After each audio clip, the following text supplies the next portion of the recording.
ছয় দিনেও মাথা গোঁজার ঠাঁই হয়নি ঘূর্ণিঝড় রেমাল। ঘরবাড়িহারা পটুয়াখালীর দুমকি ইউনূসের পরিবারের। ঝড়ে বিধ্বস্ত তুলতে না পারায় মানবতার জীবন পার করেছে ৬০ বছরের ইউনূস তার স্ত্রী এবং ছোট ছোট ছেলে মেয়ে নিয়ে ৫ নং শ্রীরামপুর ইউনিয়নের ৮ নং ওয়ার্ডের মির্দাবাড়িতে তার বসতবাড়ি ঘর।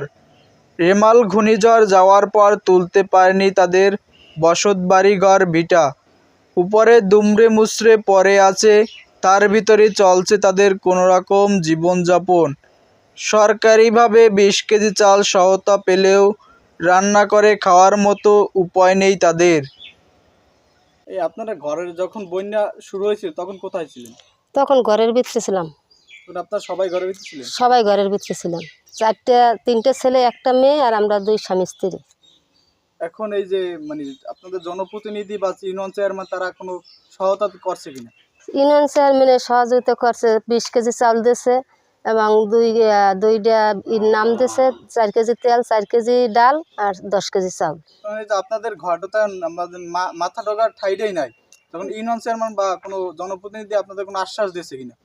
সেটা তোমার বলে নাই, বলছে যে ইলেকশন যাও তারপরে দেখা যাবে।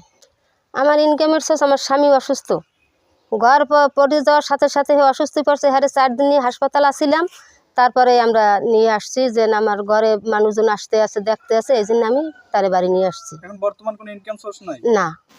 ইউনিয়ন চেয়ারম্যানের দাবি আমার যে সবাই সহযোগিতা করে আমার ঘরটা একটু তুলে দিলে আমার ছেলে নিয়ে আমি একটু স্থান করতে পারতাম।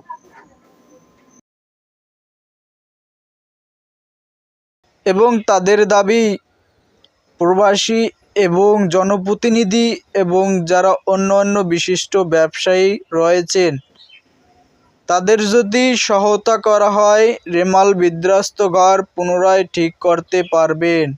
কোনো রকম মাথা গোঁজার ঠাঁই আবার পুনরায় তারা ঠিক করতে পারবেন, এই দাবি বলে তাদের চাওয়া, তাদের পাওয়া। বৈশাখী বাংলা টিভি, আজিজুল হোসেন, পটুয়াখালী।